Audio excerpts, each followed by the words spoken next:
కార్మికులను ఇబ్బంది పెట్టే విధంగా Visakha RTC deputy transport officer పనితీరు ఉందని కార్మిక సంఘ నాయకులు ఆవేదన వెల్లబుచ్చారు. విశాఖ జీబీఎంసీ వద్ద ఆర్టీసీ డిపిటిసిఓ తీరుకు నిరసనగా కార్మికులు నిరసన వ్యక్తం చేశారు. ఈ సందర్భంగా వారు మాట్లాడుతూ డిపిటిఓ కార్మికుల పట్ల కక్షపూరితంగా వ్యవహరిస్తున్నారని, ఇది మంచి పరిణామం కాదని అన్నారు. గత 23 రోజుల నుంచి నిర్విరామంగా నిరసన చేపడుతున్నప్పటికీ కూడా ప్రభుత్వం కనికరించకపోవడం లేదని, తమ డిమాండ్లను తక్షణం పరిష్కరించాలని డిమాండ్ చేశారు. తాము శాంతియుతంగా నిరసన చేపడుతున్నా కూడా అనగదొక్కేందుకు సమ్మెను నీరుగార్చేందుకు డిపిటిఓ ప్రయత్నిస్తున్నారని విమర్శించారు. డిపిటిఓ తీరుకు నిరసనగా కార్మికులు అర్ధనగ్న ప్రదర్శన చేపట్టారు.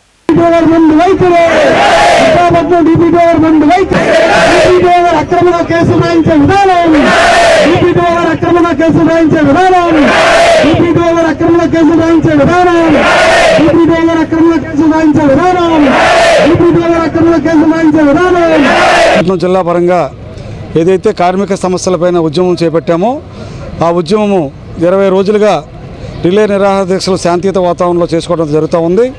మరి ఇక్కడ ఉన్న డిపిటిఓ గారు ఎవరైతే ఉన్నారో ఆ డిపిటిఓ గారు సమస్యలు పరిష్కరించడానికి పరిష్కారం చూపకపోగా మరి ఏదైతే కార్మికులను ఇబ్బంది పెట్టే విధంగా కొత్త సమస్యలు సృష్టించే పరిస్థితి ఏదైతే ఉందో మరి డిపిటిఓ గారు తక్షణము వారి కక్ష సాధింపు చర్యలు విడనాడి కార్మిక సమస్యలు ఈ జిల్లాలో ఏదైతే కార్మికులు ఇబ్బంది పడుతూ ఉన్నారో ఆ సమస్యలు పరిష్కరించాలని చెప్పి మరి నేషనల్ మజ్దూరుగా డిమాండ్ చేయడం జరుగుతూ ఉంది. మరి అనేకమైన సమస్యలు సృష్టించి కార్మికులు ఇబ్బంది పట్టే పరిస్థితి, హెడ్ ఆఫీస్ సర్క్యులర్ని ఉల్లంఘించి మరి ఏదైతే వ్యక్తిగతంగా కార్మికులపైన కక్ష సాధింపు చర్యలు చేస్తూ ఉన్నారో అవన్నీ విడనాడాలని చెప్పి మరి మేము శాంతియుత వాతావరణంలో 20 రోజుల నుంచి దీక్షలు చేసినప్పుడు కూడా పట్టించుకోలేని పరిస్థితిలో మరి ఈరోజు నేషనల్ మజ్దూరీనేను మరి అర్ధనగ్న ప్రదర్శన గాంధీ గారి విగ్రహం దగ్గర చేయాలని అయితే తీర్మానించిన దాంట్లో భాగంగా కార్మికులు అత్యధిక సంఖ్యలో హాజరవడం జరిగిందని చెప్పి మరి సభాముఖంగా మనవి చేస్తూ ఉన్నాం. అయినప్పటికీ మరి ఇక్కడ ఉన్నటువంటి విశాఖ ఏపీపీటీడీ రీజనల్ మేనేజర్ గౌరవనీయులు అప్పలరాజు గారు అయితే ఈ రోజు వరకు ఈ నాయకుల్ని పిలవడం కానీ ఈ సమస్యలపైన చొరవ చూపించి పరిష్కరించడం కానీ చేయని కారణంగా మరి ఇక్కడ ఉన్న జిల్లా కమిటీ తీసుకున్న నిర్ణయం మేరకు ఈరోజు ఈ గాంధీ విగ్రహం వద్ద అర్ధనగ్న ప్రదర్శన అనేటువంటి ఉద్యమాన్ని నిర్వహించడం జరుగుతుంది. ఈ ఉద్యమంలో అయిపోయిన వెంటనే ఇక్కడ ఉన్న నాయకులందరూ కూర్చొని ఈ ఉద్యమాన్ని రేపటి నుంచి ఏ స్థాయిలో తీసుకెళ్లాలా, ఏ విధంగా తీసుకెళ్లాలనేది కార్యాచరణ ఇప్పుడు కూర్చొని చేస్తారు. అందులో భాగంగానే మరి ఏదైతే ఉద్యమం చేస్తున్నారో ఉద్యమంలో ఉన్నటువంటి కార్యకర్తలు మరి ఉద్యమం వాడికి వీక్లీ ఆఫ్ ఉన్నాడే ఉద్యమం చేయాలంటే అవ్వదు కదా.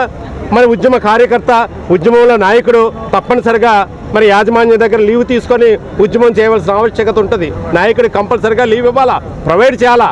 అది బైలాస్ ప్రకారం కానీ MTD1 యాక్ట్ ప్రకారం కానీ ఉద్యమ కార్యకర్త ఎవరైతే ఉన్నాడో, నాయకుడు ఎవరైతే ఉన్నాడో వాడికి లీవ్ ప్రొవైడ్ చేయాలని ఉన్నప్పటికీ మా రీజనల్ ప్రెసిడెంట్ మరి డిపో మేనేజ్మెంట్ వారికి లీవ్ అప్లై చేస్తే ఇక్కడ ఉన్నటువంటి రీజనల్ మేనేజర్ గారు ఆ డిపో మేనేజర్ గారికి ఫోన్ చేసి ఎట్టి పరిస్థితుల్లోనే లీవ్ ఇవ్వద్దు, ఉద్యమాన్ని లీవులు ఇవ్వడంత మాత్రాన ఆపుతాను అనుకుంటే రీజనల్ మేనేజర్ గారు చాలా మరి బలహీనమైనటువంటి లక్షణాలు ఉన్నారని మేమైతే అభిప్రాయపడుతున్నాం. ఏ ఉద్యమాన్ని నీ అకుంఠిత లక్షణాల వలన ఎక్కడ ఆపలేరని మేమైతే తెలియపరుస్తున్నాం. డిపో కార్యదర్శుల మీద విజిలెన్స్ స్క్వాడ్ను పంపించి కావాలనే ఉద్దేశపూర్వకంగా ఈ మధ్యకాలంలో మరి కేసులు రాస్తున్నారు. అంతేకాక ఉద్యమం ఎందుకు జరుగుతుంది? విశాఖ జిల్లాలో షెడ్యూల్స్ అన్నీ రద్దు చేస్తున్నాం అయ్యా. ఎలా ప్రయాణికులు మేము కొన్ని షెడ్యూల్ అంతమంది ప్రయాణికులు తీసుకెళ్ళడం వల్ల మేము కేసులు ఇన్వాల్వ్ అయిపోతున్నాం. షెడ్యూల్ అన్ని పునరుద్ధరించు అని దఫాదఫాలుగా అడుగుతుంటే నేటికి మళ్ళీ కొత్తగా షెడ్యూల్ మద్దిలపాలెం డిపోలో, కోరమండపాలెం డిపోలో మన 4 రోజుల నుంచి షెడ్యూల్స్ మళ్ళీ తగ్గించారు. పనిభారం పెరిగిపోయి వర్కర్ విధులు నిర్వహించలేక 8 గంటలు, 12 గంటలు, 16 ఉదయం 10 గంటలకు డ్యూటీ ఎక్కితే మళ్ళీ రాత్రి 11 గంటల వరకు ఉద్యోగంలో ఉంటే ఆ ఉద్యోగి ఏమైపోతాడో మరి ఆలోచించవలసినటువంటి యాజమాన్యం ఈరోజు కొత్త పోకలు పడుతుంది.